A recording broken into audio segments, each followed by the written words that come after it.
Hello, this is Hiram Makinik for Orthodox Apologetics, 12:18.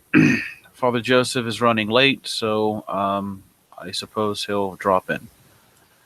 Okay, so we have some questions I see in the chat here. Justice for Orthodoxy says, do the Orthodox recite a form of the Angelus prayer? No, I don't believe so. And let me make sure when we say Angelus prayer what we mean. If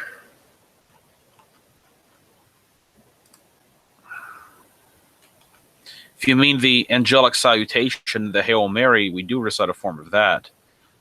But let me see here, the Angelus prayer. It seems to be a set of verses and responses with the Hail Mary. I don't really think, I think that's probably something that comes from the 13th century. Okay, yeah. The 1282, 1262. So that's a much later practice. So we don't. Okay, so the next question. Let's see. Atomic Lead asks, hello, fathers, popping in to ask what you think of the traditionalist Catholics who analyze Marian apparitions to try to make sense of the state of the Roman Catholic Church, especially interested in Father Joseph's answer. Thank you. Well, I'll wait till Father Joseph joins us before we answer that. Hello, Father, are you there? Yes, I'm here. Okay, so this is Father Joseph just arrived. Sorry about that. Hi, everyone. Okay, so Atomic Lead asked a question. His question is, what do you, he wants to see your opinion, but he says, what do you think of the traditionalist Catholics who analyze Marian apparitions to try to make sense of the state of the Roman Catholic Church? Okay, where is the, hold on, I want to read the question again. How far up is this? Go to the very top of the chat. Okay. Hello, Father's popping in the house. What do you think of the trad Catholics who analyze Marian apparitions? I think it's a perfect psychological response. I think that's normal. You'd have to expect that. A person whose faith is shaken, whether it's by our amazing apologetics or more likely just the current state of the Roman Catholic Church, is bound to start looking into things like maybe La Salette was right. And all of these visions and apparitions were kind of opposing and contradictory, so on and so forth. And they're just going to, it's kind of like it's psychological reaching. It's just a way of dealing with, the current circumstances, which are not pleasant right now in the RCC. So that's my opinion. How about you? Yeah, I agree. I think all these Marian apparitions to Roman Catholics either fall into two categories. One, they're just basically made up. People are crazy. Or two, they're demonic. That's frankly what I think about them, because I do not see that the Lady Theotokos would appear to people and lead them into heresy or false religion. So, the demons can take advantage of this because demonic activity can try to convince people to remain within the Papist Church, and all these contradictory revelations and such. Okay, Assaulter Rifle. Interesting name. Did you get my 3 questions from yesterday? And what should we think of Malachi? Is it prophecy of the popes? Does this show we are near the end, or is it fake propaganda? Well, the prophecies of Malachi of Ireland actually date only from the 16th century. There's really no mention of them before the 16th century. They're attributed to a 12th century Roman Catholic Bishop of Armagh. And so I don't really put much stock in any of that. Even from Roman Catholic standards, they're 400 years after and nobody mentioned them until the 1550s or 60s. So I don't think they have any real significance. Bait Lord says, why is Jesus' birthday on the same day as the pagan gods? Why is Christmas a pagan holiday? Well, first off, it's the pagans put their pagan gods celebration on the nativity of Christ. If you look in the commentary of, I'm going to pull it up and give a link here. If you look in Saint Hippolytus of Rome's early 3rd century, Father Joseph, can you look up when Saint Hippolytus was around, like 215 AD? Can you look up Saint Hippolytus and tell me what was the date in which he was active? Okay. Okay. But if you look in Saint Hippolytus of Rome's fragments that we have, or his commentary on Daniel, I'm going to post it in the chat. He was active until 235 when he died, so it would have been like from 200 to 235. So he was active around the year 200. So if you look in the bottom of the chat, I posted it. Saint Hippolytus, in his commentary on Daniel, section is the interpretation of by Hippolytus of the visions of Daniel, and section 4, written sometime between 200 to 235, he says the following: for the first appearance of our Lord in the flesh took place in Bethlehem under Augustus in the year 5500, and he suffered in the 33rd year. And 6,000 years needs to be accomplished in order that the Sabbath may come. Okay.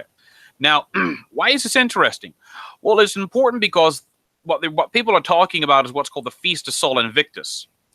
The Feast of Sol Invictus was not established until, I don't know, around the year 274. It was instituted by the Emperor Aurelian in the year 274.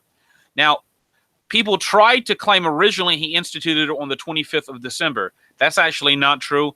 The earliest inscriptions are the 18th or the 19th of December. Some say the 21st, around the solstice.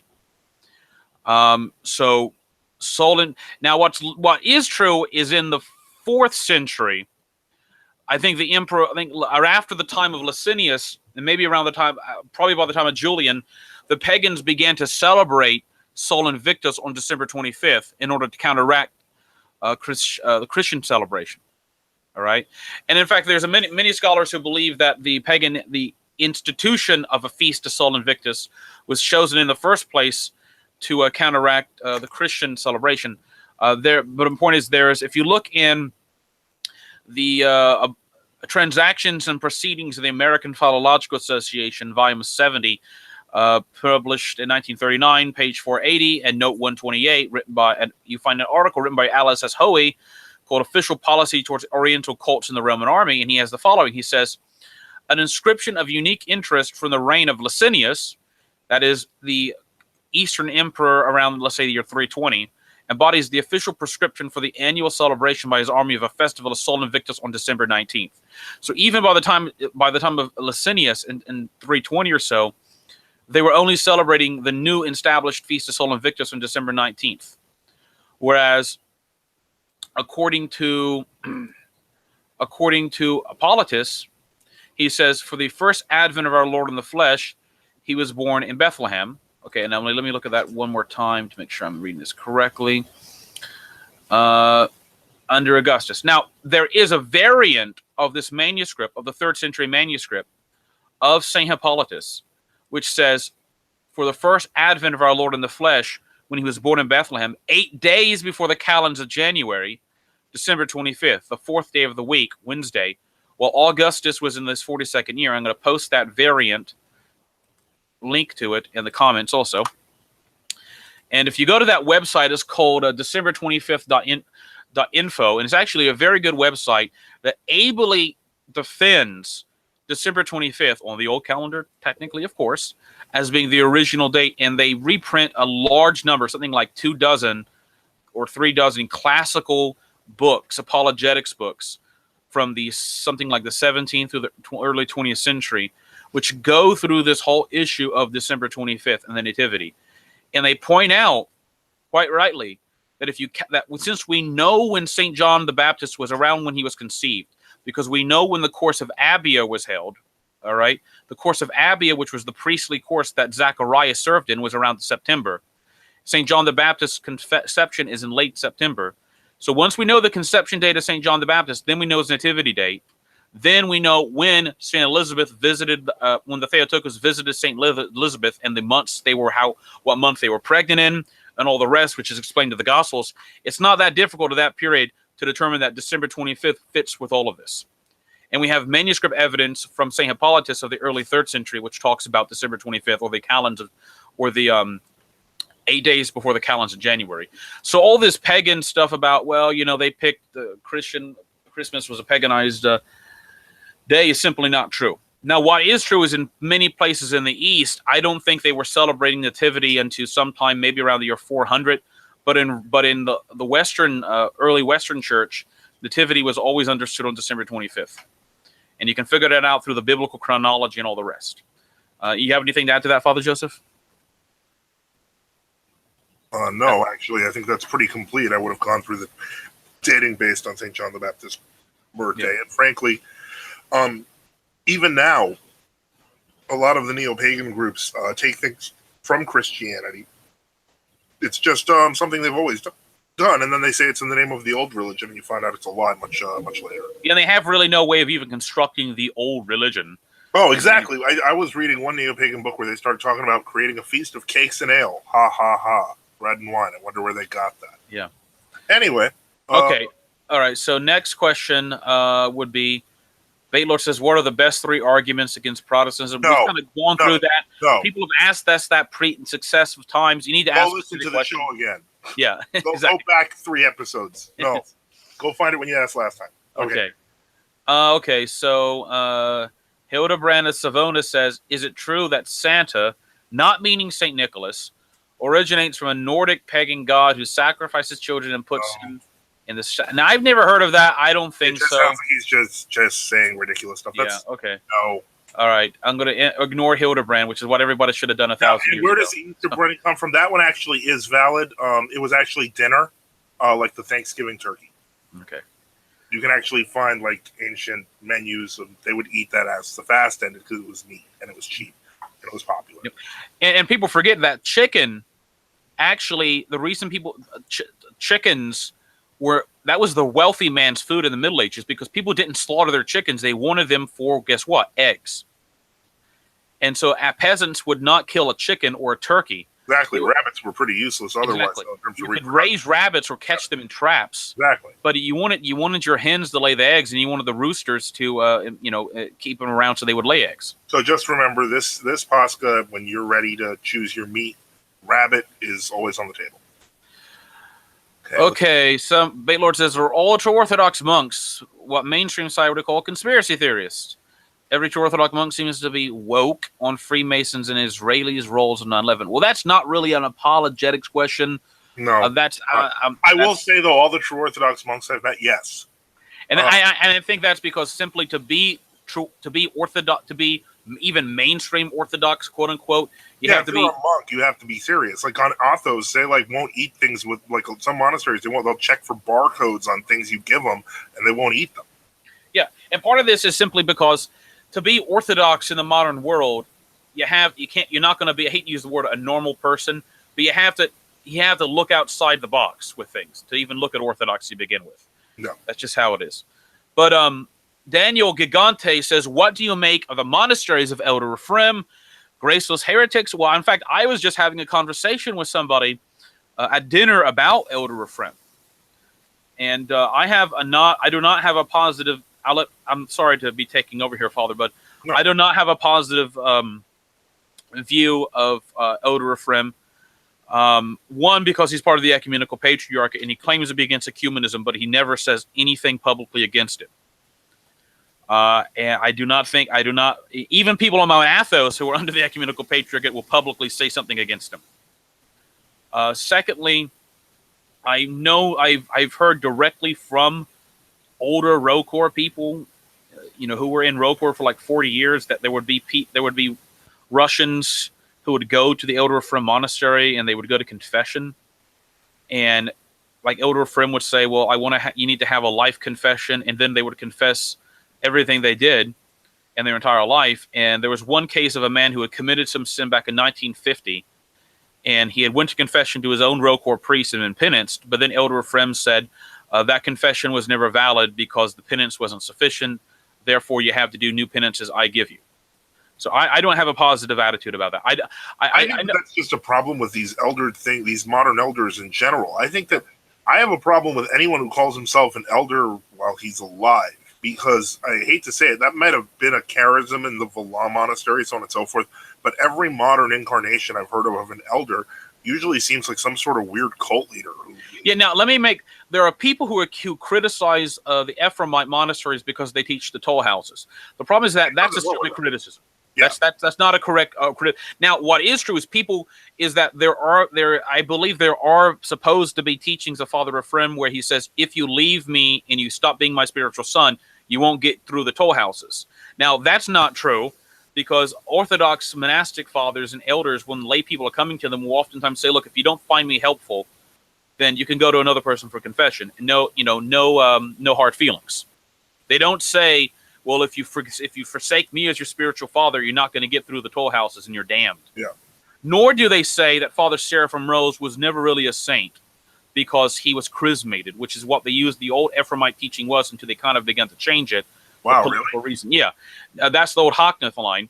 Nor do they say that if somebody is received by chrismation and not technically not baptized by one of their monks, that they can't see paradise when they die, but they're be blind in paradise. I could go on and on. I don't have a very positive opinion, but even if I was a member of the World Orthodox, I wouldn't have a positive opinion. I have an even worse opinion because Father Ephraim simply refuses to ever condemn the ecumenist heresy publicly.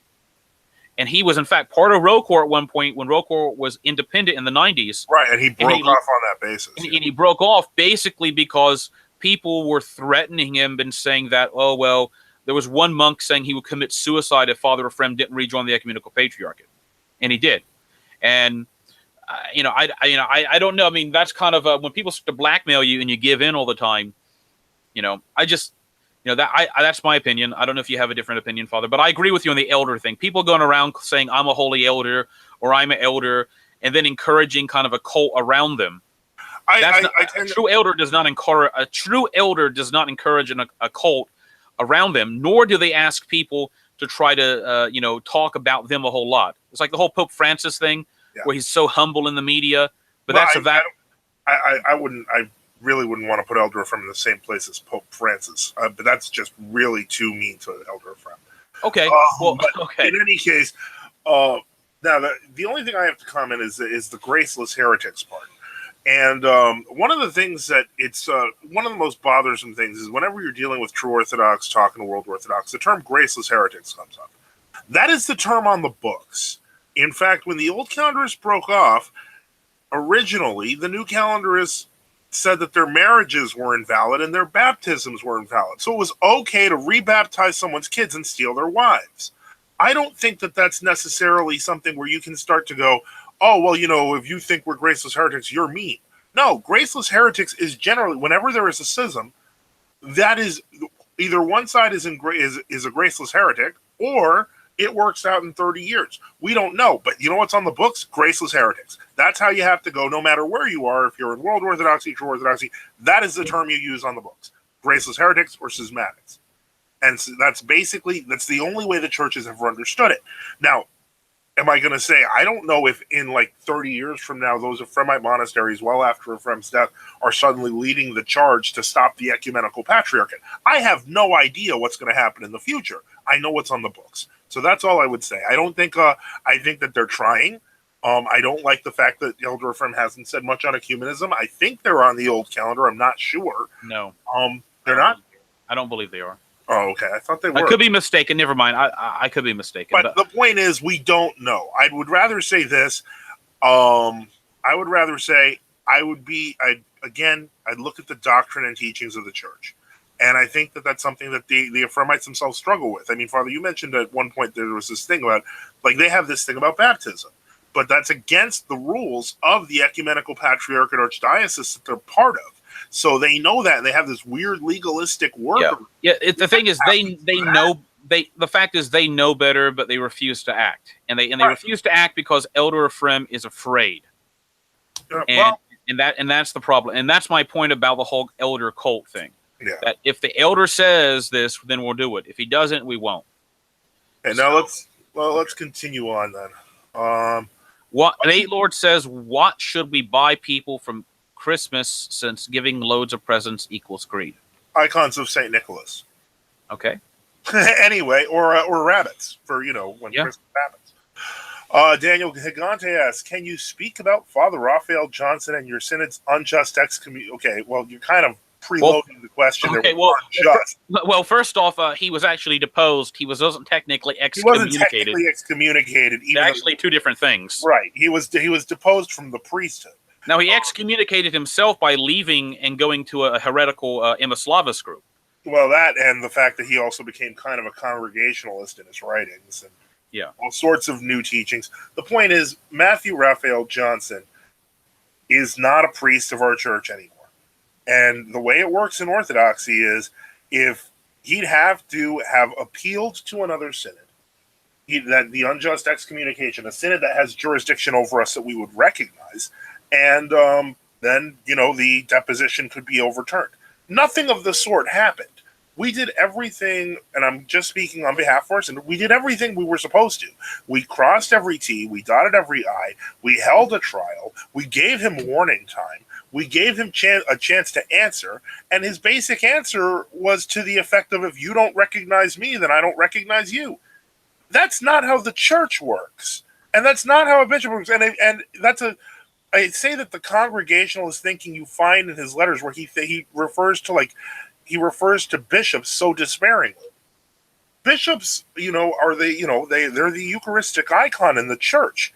And if you think it's a joke, then you're not Orthodox. And I'm sorry to say that, for all the people who are sad that, he might have left, well, he's not Orthodox. If he was, he'd still be in the church because he was only deposed. He wasn't excommunicated, but he chose to leave Orthodoxy. He claims to be Orthodox now, but he's not. He's as Orthodox as an Orthodox Presbyterian. And Father, if you'd like to add anything, please go ahead. No, and that's just, sad event. But as far as I'm concerned, he was removed from the priesthood, and then he joined an Imaslavas group. After he sent a letter to the synod saying he didn't believe in Imaslavia. Well, he kind of said he didn't believe in Imaslavia. If what you're saying is Imaslavia, and I'm not saying. Well, the letter, if people can read, it's all public. It's all in the trial. The last letter he wrote is in the trial. Where he basically says, "I don't believe in these things, but I'll condemn them if you want me to. But I still don't recognize you." Yeah. If you don't. In fact, the letter, if the letter had in fact been written in a little bit in an actual more humble way, I can tell you he probably wouldn't have been deposed. It would have just been a suspension. But the ultimately came down his complete disrespect, thinking he knew better than everybody else. Well, and that he wasn't always been. Pardon me. And that he wasn't going to obey anyone else. Yeah, I don't know how you can operate with people who behave like that. You just can't. So he does his thing, and we do our thing, and I don't know what more to say. That's been said. Yeah. Okay. Next question is: isn't Christmas just a celebration of the God Saturn? No. Just stop. Stop, Hildebrand. Stop. Okay. Okay. Okay. 8:30. Okay. Oh, let's see. Do you think anyone who celebrates Santa, Satan, should be excommunicated? Okay, first off, Santa, as much as I'm gonna throw this out in many languages, including Spanish, Santa is just a female diminutive for a saint. And the one that it comes from, Sinterklaas, it does not mean Satan. It means holy. So that's not a funny joke. Stop it. Go away. Yep, skip that guy. Essence Energy versus Divine Simplicity. Come on, we've covered this. I'm gonna go with come on, we've covered this, for a while now, because if I see the same question, especially from people we've seen in the chat before. Have we seen Adolf Hitler before? Yes, we've seen Adolf Hitler before. Okay, well, I've seen this other name here. We've also seen regular Adolf Hitler. We also had Aloysius Scheer. We're not stupid, okay, guys? Anyway, let's continue on. I don't think Santa Claus is really that big of a deal in the true Orthodox churches, since we celebrate Nativity 13 days after this secular holiday. Well, Santa Claus, if you're talking about St. Nicholas, we all celebrate him on the 6th or on the 19th, according to the the new style and the old reckoning. But the whole ho ho ho and the reindeers and all that stuff, that was made up by merchants in the 19th century so that they could get people to buy gifts. Really, the early 20th century, Macy's that's and all when the it rest. got really big and the point is, it's just it's not in any way, shape, or form related to Christmas. It's nice to give gifts on Christmas if you want to for your Western friends and so on and so forth. But in reality, the biggest celebration you can have on Christmas is the end of the fast. You can eat meat.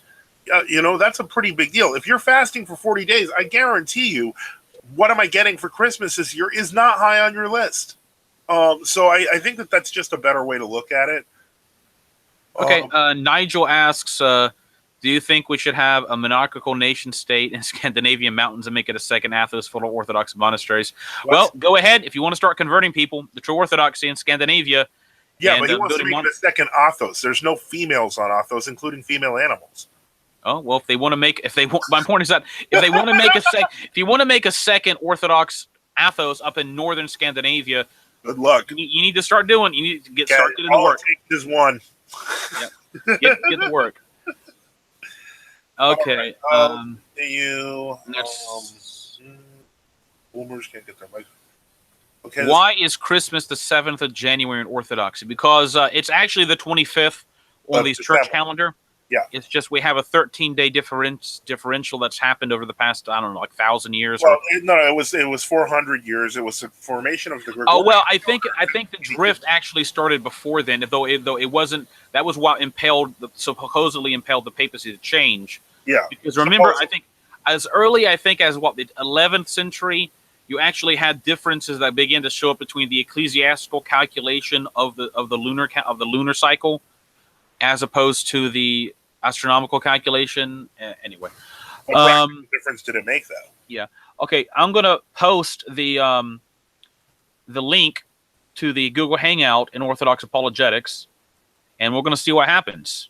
Now, if anything crazy happens, I'm just gonna boot them off. But we'll see what happens. Okay, so you're starting this now. Okay, all right. Yeah.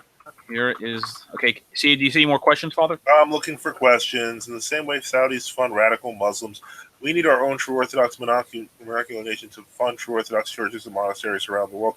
On that note, we do accept Bitcoin. We have PayPal. Didn't Bitcoin go down from $19,000 to $3,000 though? Exactly. That's why if you want to get rid of it, we're here. Let's continue on. Let's see. Does anyone know who runs the Gregory de Compilate channel and who Constantine Zalalas is? No and no. Constantine Zalalas. Yeah, Constantine Zalalas. Gregory de Compilate. I think he is a former Armenian who converted to the Ecumenical Patriarch or the Romanian Patriarch. And he has this channel where he posts a lot of videos with background music and reading from like Father Seraphim Rose and most of it's actually pretty good Orthodox sources and things. And he has programs he records from this man named Constantine Zalalas, who I believe is a Greek American writer of the Ecumenical Patriarch. It's more of a conservative who gives talks about the end times and things like that in a few other issues. That's all I know about it. Do you think Father Seraphim Rose would have followed the Roquor into communion with the MP? Not really an apologetics question. It's kind of a hypothetical because he didn't. I don't think he would have, but that's my feeling. Yeah, I don't think so either. But who knows how? We don't even know if the Roquor would have gone into communion with MP if he was still alive. Who knows? We just don't know how it would have worked out because that's unfortunately how people die. Okay, we got about 30 minutes left since we were 4 minutes late. So if we're out of questions, did you send the link yet? I posted the link in the comments of the Orthodox Apologetics War Room under the video, so people can start. People can do that. Life now. They can. You have to have a Google account to sign in So let's see what happens. Okay, Father, any apologetics questions we didn't answer? Oh, by the way, I do not have a copy of St. Maximus the Confessor's disputation with Pyrrhus. So I know Atomic Lead had asked this question about the virtues and nature. And the issue is, since I don't have a copy of the disputation with Pyrrhus, I can't really give you a full answer unless you, if you're one of the Orthodox Apologetics group, if you want to copy out the section and post it there, that'll be great. But I can't really give any answers. Any issues you wanted to bring up, Father? No, nothing here. I mean, just Any questions from last time? did we have more questions from last time? I don't think. I don't know. But Sometimes Basil sends questions, but yeah, no questions there. Let me see. I have 3 questions in yesterday's video. okay. Can you look in Okay, yeah, yesterday's video? I'm looking at the comments. What are your thoughts on Vladimir Moss's The New Soteriology book? It draws upon Philhart's Catechism for proof of orthodoxy, believing in original sin. Okay, hold on, let me. Oh, okay, I see. I think the book is That was actually a very yesterday. good book. Yeah, it's not bad. In general, if Moss isn't talking church politics, his work is fantastic. Yes. In general, his church politics are always colored by his personal views, but he's one of the better historians I've seen of our time. What's the other questions that Asper asked? Is there any true Orthodox saints of our age? Yeah, And, Cherry. yeah, Saint Lucaria is one. There's I know potentially Father Seraphim Rose. Artok recognizes Father Seraphim Rose as a saint. Elder Philotheus Servacus. Elder Philotheus Zervakis was technically a member of the New Calendar Church, although supposedly he was on very friendly terms with the true Orthodox. That he never, supposedly he said he wanted to put his monastery on the old calendar, but he was told if he did that they would kick him out and he would be homeless. And he was like 100 years old. Yeah, no, they said also. So, but I don't think he ever officially joined the old calendar True Orthodox Church, even though he had some kind of friendly relationship with it. Let me see. St. Philaret of New York, Metropolitan Philaret of New York is listed. Almost every Russian True Orthodox group, our own synod, recognizes St. Philaret as a saint. And St. Glacieri reposed in like 1985 or 86, I think. Mm-hmm. And he was the leader of the Romanian True Orthodox. So those are pretty recent figures. Yeah, you what you do is whenever you're in a True Orthodox church, you can ask about new saints that have been glorified because there are new saints that are being glorified. And they make their way across as their knowledge of them goes from place to place. But it varies. But more saints. Okay, Salter Reifer says, I think I heard he communed and confessed under an old calendar for his death. I think he's talking about Philotheus Zervakis. That could be true. I'd have to see the information. The problem is that might be true, but that might be somebody saying that because they hope that happened. I don't really know. Yeah. So Danny Pipe says, should homos be put to death? I think so. Old Testament laws court, Justinian's law. Justinian's law does general call for putting to death people who engage in sodomy, homosexual sodomy. There's other punishments for heterosexual practice of that. I think. St. John. I think it should be pointed out, though, not to take away from the horrendousness of such activity, that in Roman law, when they give extremely harsh punishment, that is the maximum that is allowed to be given. Theoretically, a judge in the Byzantine court system, if someone was caught engaging in homosexual activity and they were brought before a judge in the Byzantine Roman court system, he could in fact say, well, you're going to be given 50 lashes in public, and I'm going to, quote unquote, practice economia as opposed to having you executed. That could in fact happen. For example, so oftentimes when you read how the laws were, it didn't mean that was universally used. It just meant that was what the judge could theoretically give you if you wanted to. Secondly, during the time of the Emperor Justinian, there were 2 clergy, a bishop and maybe a priest somewhere, and another bishop were caught having sexually molested some children, having sodomized them, and they were basically castrated and had their hands cut off, but they were not executed. Generally, if you did stuff to children, a lot of times they would do really bad stuff to you if they caught you. Yeah, one thing to keep in mind, and I'm always a little unnerved by the question, because we don't live in the same kind of society as that we do we have now. I'm not saying that the society is better; it's not. But part of that was the fact that such behavior was seriously frowned upon and looked badly upon. And so usually the people who were doing stuff like that were usually like sodomites who were trying to like go after kids and stuff like that. And they were usually really criminal types of people. And the ones who weren't like that were generally left alone. So the point is, I'm not saying that, I'm not saying we should engage in some sort of like Sharia type law or anything like that. But the point I'm trying to make is I'd be more concerned First off, I'd be more concerned with a society that goes back to putting people to death without due process than anything else. But that's just me. But the point, but the point, one of the point is that, for example, the Emperor Saint Theodosius actually passed a law which said people caught engaging in homosexual activity had sticks tied around them, and they were set on fire or they were burned at the stake. That seems extremely harsh, but I think the point is that classical society, a lot of it was suffused with a lot of horrific immorality. yeah. And they were trying to get away from that. Now, I should say, conversely, our society is infused with a lot of that same horrific immorality even today. But I don't really know.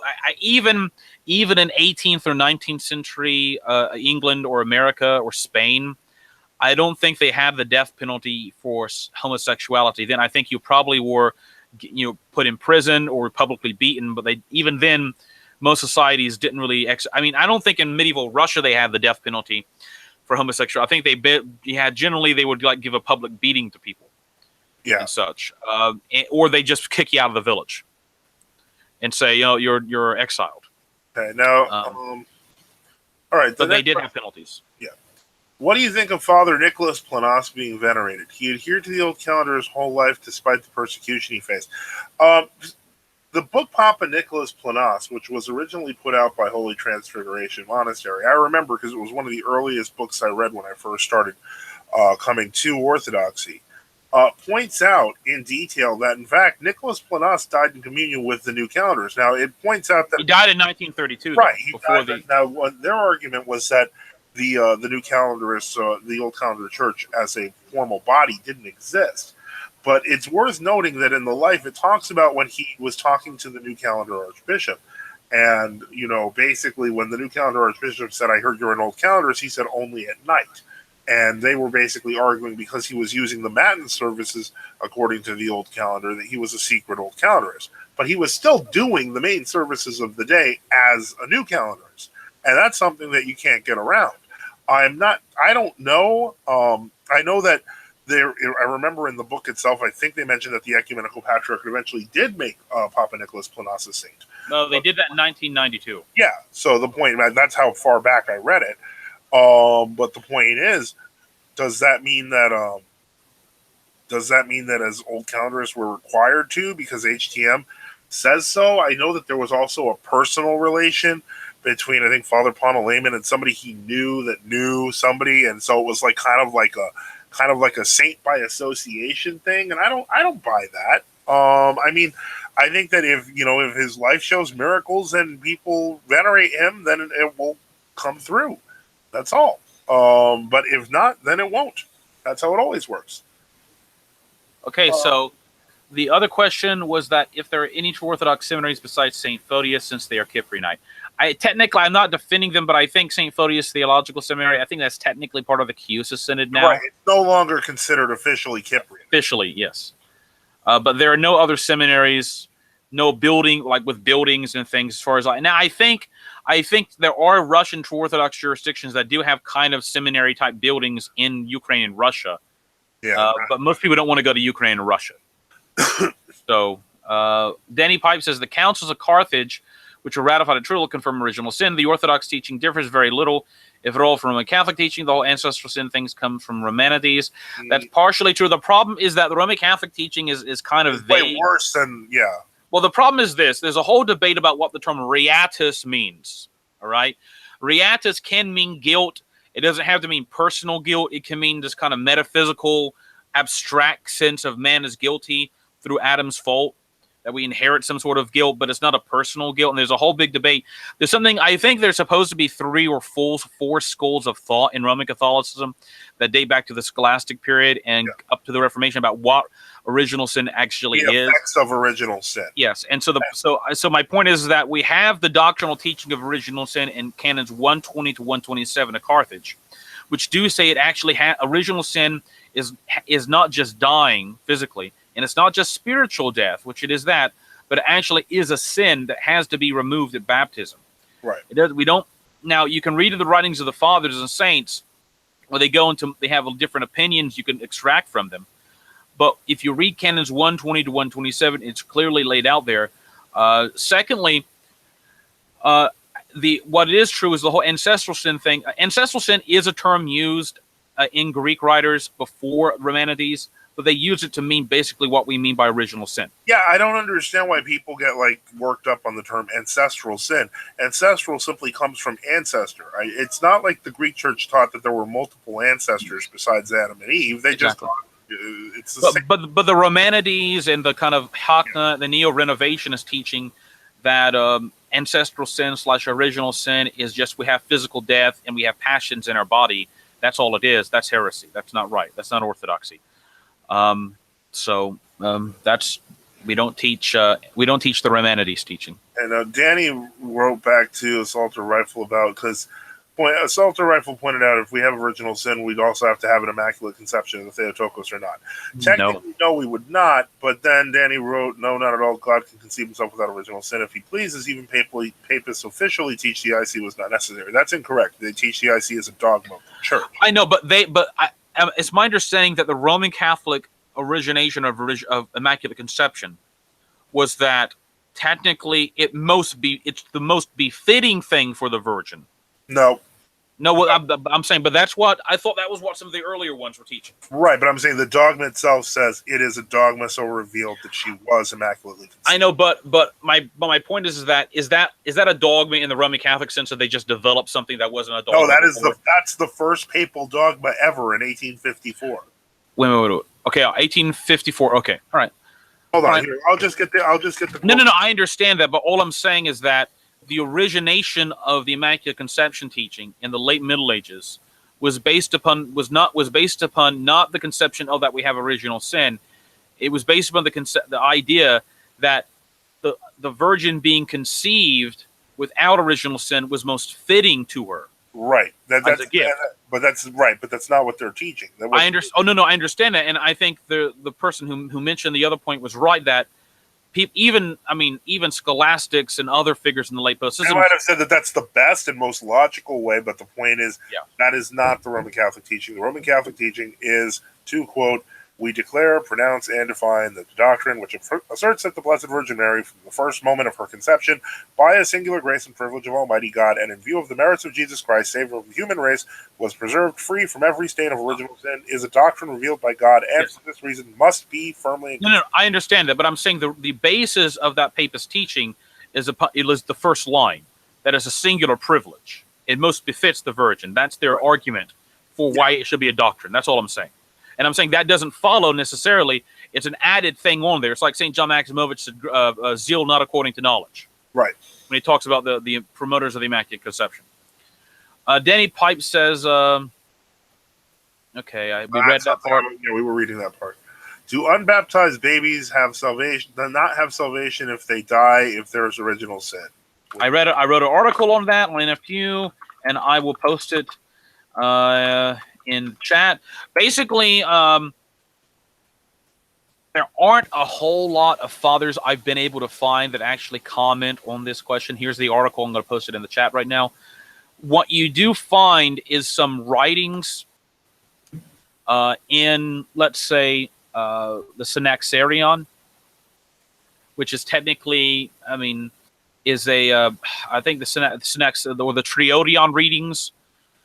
And the Triodion readings and the Byzantine Rite are kind of like things that are read. I'm not sure I think they're read during part of Orthros. Theoretically, they're supposed to be read during part of it or something. But in the Triodion reading from Meat Fair Saturday, it says we should also know that when baptized infants die, they enjoy a paradise of delight.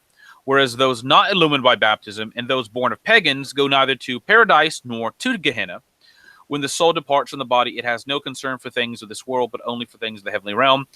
And similarly, St. Ambrose of Milan and St. Gregory Nazianzen teach that unbaptized infants neither are not condemned to hell or punishment to like basically the hell of the damned, nor are they automatically consigned to the kingdom of heaven. That seems to be a consistent thing. Read the article I posted. It's a lot of stuff in there. So my own theory is from what I can see, the evidence is that they go to an upper level of Hades.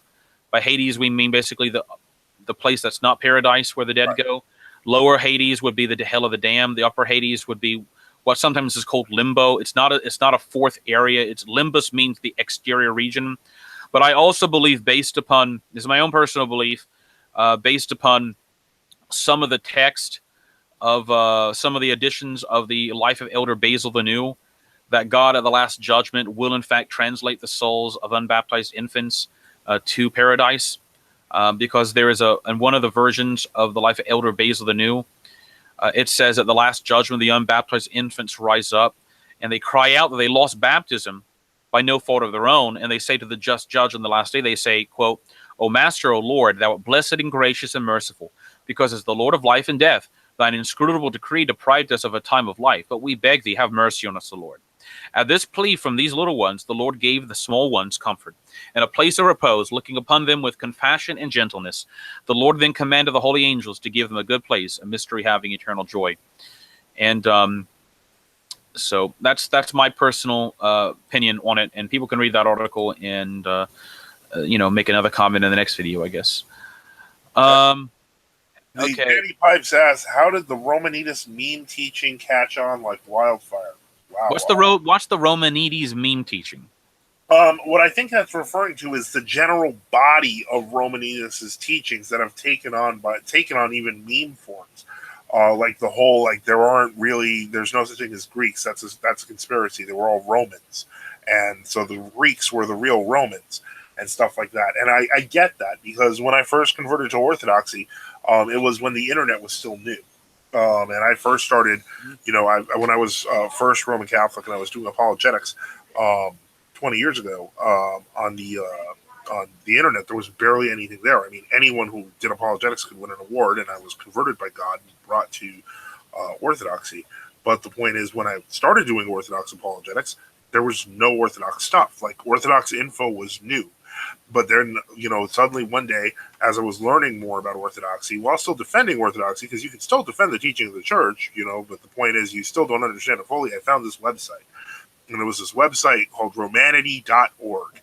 And I'm sure a lot of people have seen it since. Yep. But it got millions of people seeing it because it was like one of the few Orthodox websites out there. But even more interesting about this, fact was the fact that the website made these huge claims. Like the first one being, of course, that there was no such thing as Greeks, but Romans. And then you find out that, in fact, religion is a neurobiological sickness. And you're like, what? What is this neuro? And the spinal fluid. Don't forget. Orthodoxy is the cure. And when you're like a college kid, and you're like trying to like research stuff on Orthodoxy, you find this, you're like, oh my God, I found a gold mine. I wrote a paper on it. And my college professor, he was like, the real Romans, I know completely what you're talking about. And he didn't, because it's not true. None of it. It's a mess. But the point is, it sounds really, really good. I'm on that site right now. And let me read. Well, that's now a memorial site. He used to run that site and put up the articles himself. Here's what Romanides said in the article. He wrote an article called "The Cure of the Neurobiological Sickness of Religion." He says, "We call religion a neurobiological sickness since it stems from a short circuit between the nervous system centered in the heart, which circulates the spinal fluid." I don't think this part circulates the spinal fluid. But anyway, in the blood system. Biology student, it sounds great. Okay. Which circulates the spinal fluid in the blood system centered in the heart, which pumps blood through the body, including the nervous system. The cure of this sickness of religion is accomplished by repairing said short circuit between the two hearts, which pump blood and spinal fluid. Now, I want you to keep... Wait, hold on a second here. Hold on. Why are you helping the conspiracy? I'm just... I'm reading this. Conspiracy against... All right. Well, you can read all, but if you look about this, and he talked about how great the Hasidim are, the Talmudic Hasidim who teach Kabbalah. He also confuses. He also says that the Franks attacked the true Romans in Spain, by which he meant the Muslims.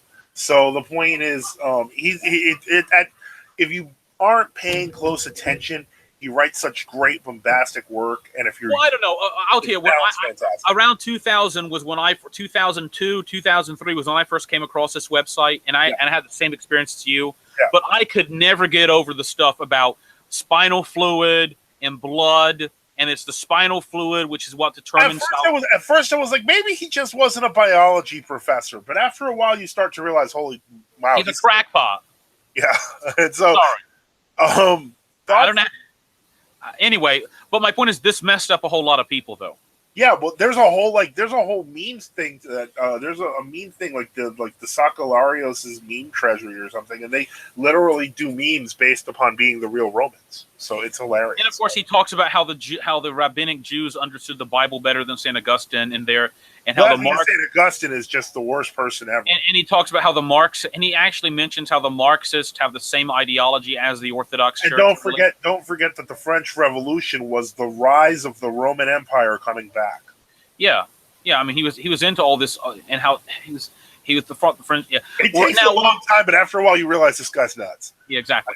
However, I will note it should be noted, interestingly, that the Visigoths, when they conquered Spain, I was just reading through the life of the confessors, I think, of Saint Gregory of Tours, and Saint Gregory was writing about, I think, a Spanish martyr under the Visigoth, or Spanish priest.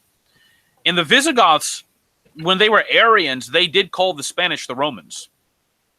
And that's because basically the Visigoths consider themselves distinct from the regular Spaniards until they became Orthodox and they melded into one culture and such. So I mean, the point, however, is that Romanides wasn't the one he wasn't this sudden discoverer of the view that people kind of identified as Romans even until the early Middle Ages. Yeah, that was known by historians for a long time. The sad part is that if you do Orthodox apologetics and you study the history of the schism, the truth is actually scarier than any conspiracy theory. The rise of Hildebrand and the investiture controversy, and how effectively a small group in the West eventually took over, owned it, and changed it, and destroyed its orthodoxy, is far more terrifying than some hidden conspiracy about Greeks being real Romans. Okay, Atomic Lead asks, is Hierotheos of Lakos too tainted by association with Romanides to be worth reading? I'll just say that I've looked over some of his books. I've read, I think, 2 of them, and I got a lot of that whole Romanides vibe. Hierotheos of Lakos, in several places, he teaches that people are conceived in a state where we're in union with God at our conception, and that we only lose union with God after we're born and we start to sin. In other words, he teaches Pelagianism, which is what all these Romanides people start going into. Now, and Hierotheos of Lakos of Naphikos, he also teaches name worship too. So I do not endorse his works. I just do not. In fact, he teaches the name of God is an uncreated divine energy. Now, Autismus Invictus has been asking a few times. I had to go back and search for the question, and he wrote, "Is Jesus' human mind omniscient?" Hold on, where's he asking the question? He's asked a few times, and he first asked him, I blocked, and then he said, I believe the fathers teach that our Lord's human soul, his mind was communicated everything, the divinity communicated to it in the hypostatic union. So right. how that happens, I do not know, but Christ knew everything. Yeah. So we don't know how. We can assume that being fully human, the brain itself may not have it. Okay. When you're talking about the physical body of the God man, it was more exalted than possibly could conceive. I guess if it's kind of more comparable to, and I hate using this analogy, and this is not in any way, shape, or form a good analogy, but it would be closer to imagining that if we're all personal computers, and what I'm saying here is that kind of like he could maybe connect to the cloud, therefore he had the knowledge. Okay, that was a terrible analogy. Well, I wouldn't go too far. It's the mystery of the hypostatic union. Yeah. Christ still knew everything. Yeah. Thoughts on Father Dimitri Staniloae. He was a Romanian patriarchate priest. He wasn't terrible. He wrote some. I think there's some. I think a book he wrote called Orthodox Dogmatic Theology. Yeah, in which he brought up some interesting, very good points. I think there are some. He was a member of the Romanian New Calendar Church, and of course I have my problems obviously for that. But I think he was one of the more conservative figures. I think he was against ecumenism in theory, but kind of like a fighting from within figure. However, somebody contacted me a few days ago and said that you have to be careful because he was a Freemason. I don't know if that's true or not. That would be Somebody tragic. was like, there were these Romanians saying, "Oh no, he was actually into Freemasonry," even though he kind of wrote against Freemasonry. So I don't. It could have been an issue where he was originally a Freemason, a liberal, then he kind of moved away from it. And though I don't know. And we haven't got anybody calling in, so I guess. Now we do have we have two last questions. These are short, and we're going to close. What's the last? Okay, I'm going down. Okay, first one. Any news on a debate between y'all and Jay Dyer? That would be so interesting to watch and would spread true orthodoxy to its followers who haven't researched true orthodoxy yet. What?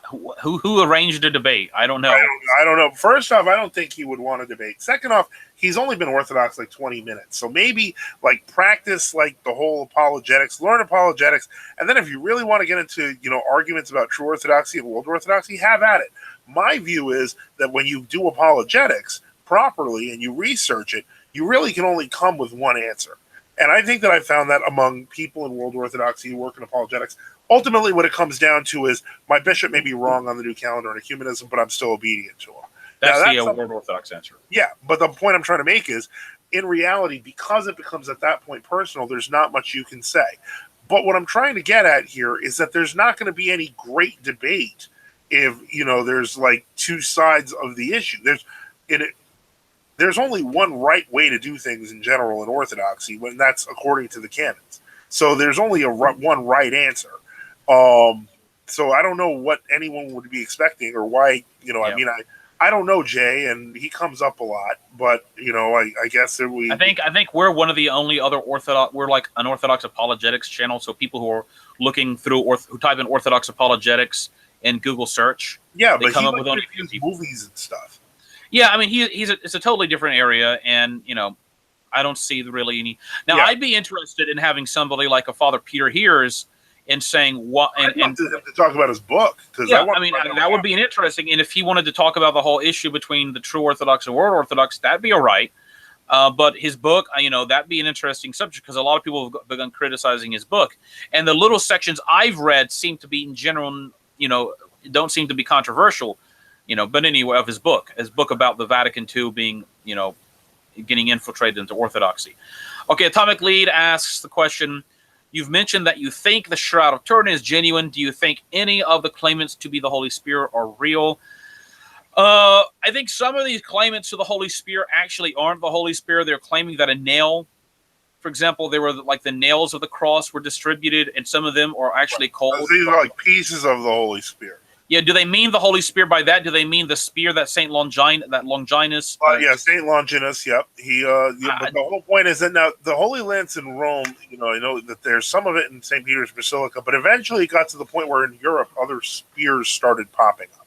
Well, this is the problem. For example, during the Battle of Tours, as I recall, when Charles Martel was fighting the Islamic armies, he held up an object which was oftentimes identified as the Holy Spear, the Holy Lance. But that's not what it was.